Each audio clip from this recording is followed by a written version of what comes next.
What you mean? They intercepted the check because they was gonna make me a member. You know what I mean? And it was membership. I think it was You $1,500. the hell with that. You done got so used to the 900. Where's the Right, nine, where the man? nine? You know what I mean? 'Cause y'all remember them telling me, man, regardless of who I am, you still tell me, regardless of who I am, today I'm still getting the same appearance rate. You know what is that?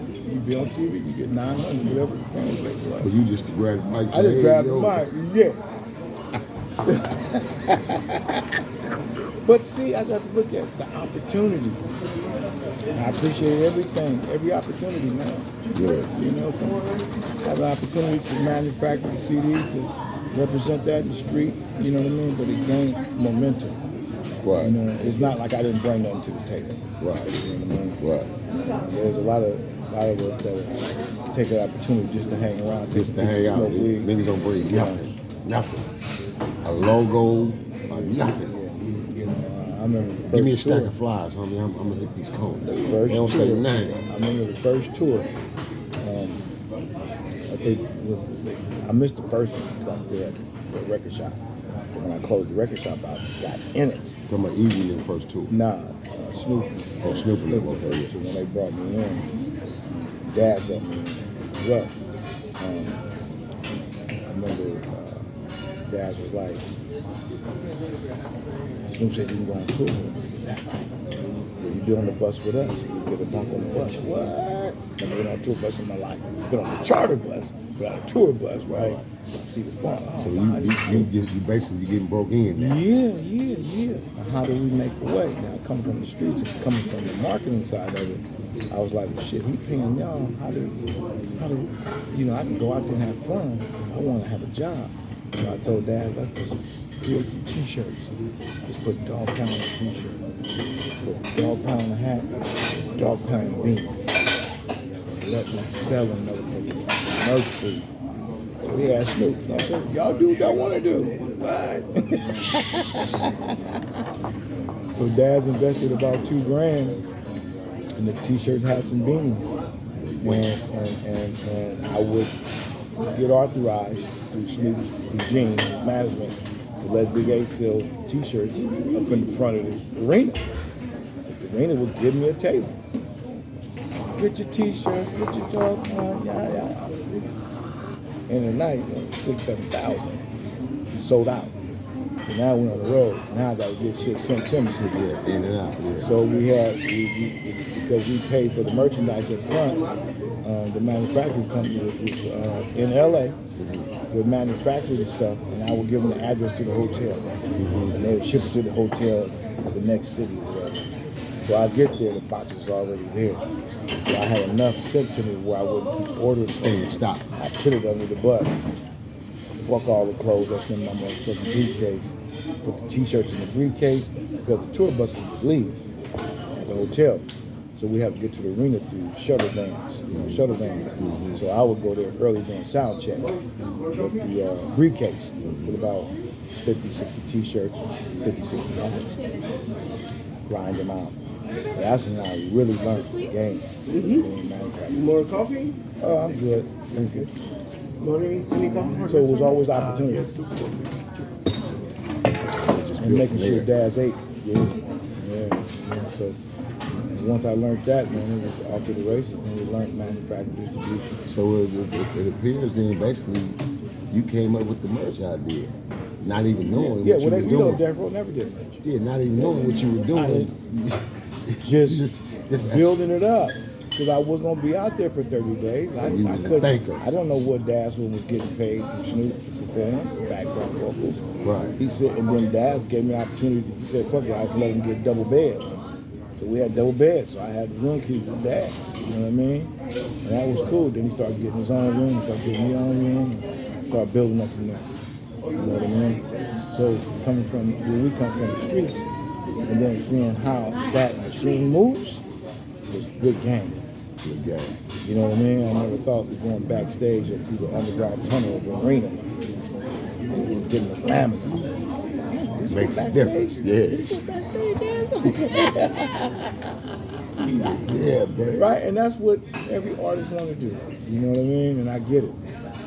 So then I was able to take that information I said, you know what? Let me keep it independent. Keep it independent. And, once I remember Dad was going through some issues. He said, "Big, I'm going to get the fuck out of here." What are you doing? I'm going to go to the Bay. Do what? Sell some verses. Sell some verses. You know what I mean? And he went up there. JT heard he was in film. Heard Dad was running around selling verses. JT rapped.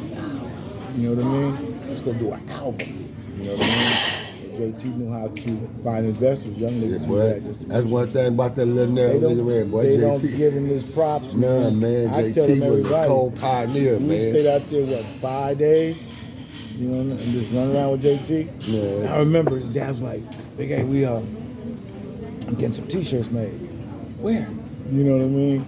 So we went to a dude called Frisco. His name was Frisco in the Bay. Mm-hmm. He had a little office, and he had about 10 printers, 5 printers, 5 computers. And the printers were the big printers. So he would get the transferable paper, got Dad's logo, put on the computer, he'd print all the printers, and he put the paper in there, transfer paper, print out. So he went down and bought the t-shirts, iron, peel. I'm like, you suspect? This He is just came gang. up with the peel game. Transferable paper. Wow. Reverse the picture. So when you reverse the picture, you put it down, it comes out straight. Look how far Yeah. from transferable picture to digital. Look how far that shit became, though, ain't that And it's history, around right now. bro? It's even better because I believe digital transfer is a lot better than silk screen because you get all the colors. Right. You know what I mean? Okay. All right. You say hash brown like too? Yeah. Yep. Oh man, excuse me, What you I meant to tell you, no meat on that grill. No meat? Right. No sausage. So no nothing. meat in the bread? Yeah, it's fine. Okay, just take it for me. Yeah. Yeah, bring it to you. Mix it. You say you scramble with soft with the spinach. Yeah. You say you scramble with onions. Yep. Thank Be you right so back much. with the biscuit. No, Yeah, no meat. small glass of hot water for Oh, myself. well. Yeah. So, great.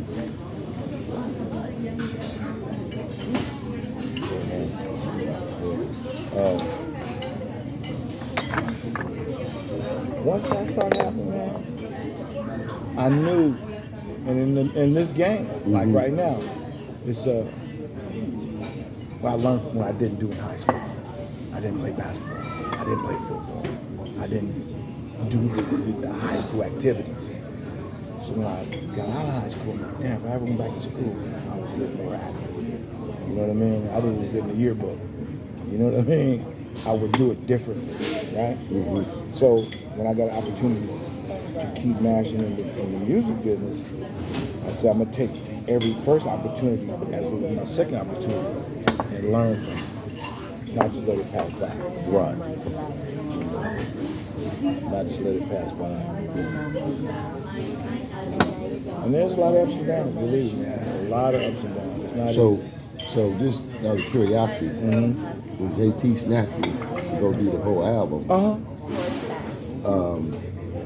like, How it come about? yeah, how did the album come about? Like, how? Well, how did he JT already knew produce the that? game. See, JT already knew the game. So what JT did was, JT, brilliant. There was homies out there that had deals with Black Market Records. There's a lot of independent distribution companies out there in the Bay Area, right? Yeah, because Black Market was Yeah. like a big thing out Yeah, there. yeah. But it was a lot of them. Like this lady named Carrie D, she had one called Rap Bay, right? These were all distributors of independent music. Mm-hmm. So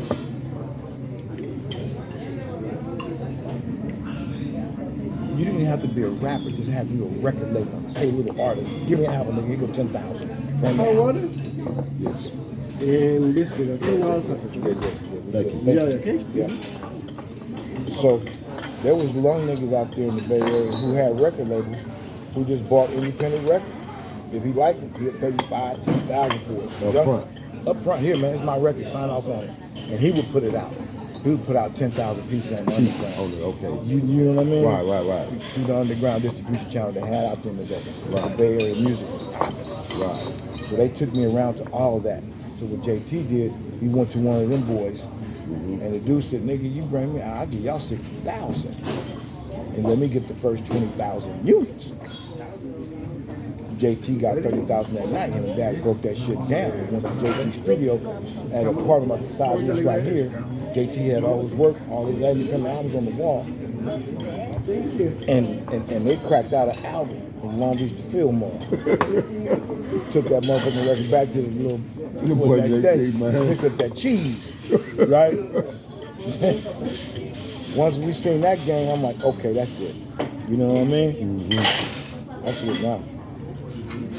This is the game right here. So JT basically, Gave us the rules of the game. he set the blueprint down. Yeah, he did. Gave it to us. But it's just like this. You can be an artist and go get a record deal with a record label. They advance you 100,000. You blow through the 100,000. They put up 100,000 units, right? We know the manufacturing cost. But as artists, you didn't, right? Mm-hmm. So they would overcharge you. Overcharged, yeah. Okay. Because that ain't your lane, so you don't know that. Mm-hmm. So there's artwork development, artwork pressing up, everything. So they advance you 100. They're gonna invoice you about 150, right? Mm-hmm. You two and a half in the hole on the record. The record don't do as good as they say. You own 3 more albums, but you don't have a recording budget. They cut your water off. What you gonna do? Right. He gave us that. You go independent. Grow Right. a fan base. Mm-hmm. Go directly to the one stop. Cut all the middleman shit Yeah. out. What happened? Remember, when I got to the Bay Area with Daz and JT, I knew the retail game. You know what I mean? I knew the one stop. Mm-hmm. So it was no brainer. Come back to LA, start pressing up records. Mm-hmm. Now what happened? We was trial and error. Right. All we knew was the Bay Area. Right. So we actually took the masters to the Bay Area. We took that ride back up to the Bay to get our shit manufactured, right? Not knowing that shit was down here too. But what happened was, we went out there. What happened? We go out there and drop off the masters, right? It's 2 weeks. The record's not ready. What the fuck's going on? So y'all didn't have a specific turnaround time. It's then? supposed to be 7 to 10 days. Okay. But they would kept giving me excuses. They had to do the glass master over again. I said, look here, man. Look here, fuck it. Return the deposit. Where's our masters? Right? They sent me directly to the glass mastering place. So the glass mastering place said, oh, your glass master's ready. I said, what do I need to take? He said, take it to the manufacturing. Because the glass master is different than the manufacturer. You need a glass master to take to the duplication. Right, that's the first thing you get. Yeah. So I started learning it bit by bit. Oh, shit. So, and the cool part about it, the glass mastering place was in Santa Ana, California. So we went way out to the Bay. It was right in your backyard. You were right in the backyard. Wow. Damn, man. Well, I'm like, they mailed it from the Bay Area, so they out-resourced it. Like I said, it was just an office. So they was out-resourcing everything. They out-resourced the artwork. They sent our artwork to a printer and paid for the printing and had it shipped back to their office. And all the time they using the middleman. Y'all didn't even know this. But like I said, trial and error. It's cool. Basically, that was the game you gave me when I started getting into my merge on the rules of the game. You tell me about I resource myself, right? Yeah. I said, oh, damn, that's crazy. Right. You know what I mean? And that game is not to be told. They want it to be told. Open it up. Leaders lead. And how can you lead if you don't build other leaders? Right? Mm-hmm. The leaders, see, bosses want to be a boss. He's working. And great leaders is going to build leaders to lead. Mm-hmm. You You know what I'm saying? Because I don't want you under me. Nah. I want to see you rise. Yeah. Because you rise, and I know, okay, if I ever fall, I can count on him. Yeah. And there's nothing I ever did in the game that I didn't know. You know what I mean? I never would give you something that I didn't do myself. That's false. You know what I'm saying? That's false. Like when I went for a job, when I had my record shop, I got requested to go a job to be the national urban director for Polygram, right? Because of what I did with the record shop. I didn't know about the insides of operation of the record label. I went on the realm of that they were like a regular job. If they requested that I come apply for this job, they must like what I'm doing in the streets. So in that job, they give you a $2 or $3 million national budget to give to your minions. You know, people sending invoices. So when they asked me if you had $1 million budget for this artist, how would you break the artist? First of all, I would do the normal thing that you would normally do. But with me, I wouldn't be in this office every fucking day behind the phone. I would be in the streets. If I'm gonna allocate $75,000 to Atlanta to the record pool, I'm gonna go to that record pool and see if the job is getting done. Not just cutting the fucking check. I was part of getting the check cut. I had all the billboards at the record shop. Record shop cut me a check just to put up the billboard. You know what I mean? But I would never see the field marketing rep. Why the field marketing rep? They told me to send a picture in. You know what I'm saying? Yeah. So I was saying that's how you save the money, to make sure that the person you hired is doing the job, not just taking the check. You know? Because that's when the companies start coming up with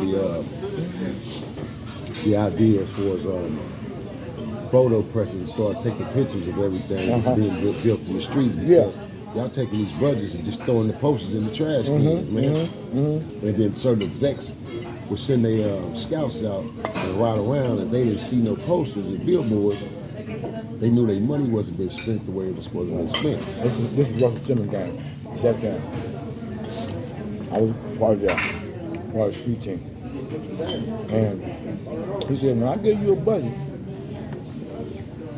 I don't need the pictures. I don't need you to send in pictures. He said, if I give a budget to the West Coast, a certain area, say Compton,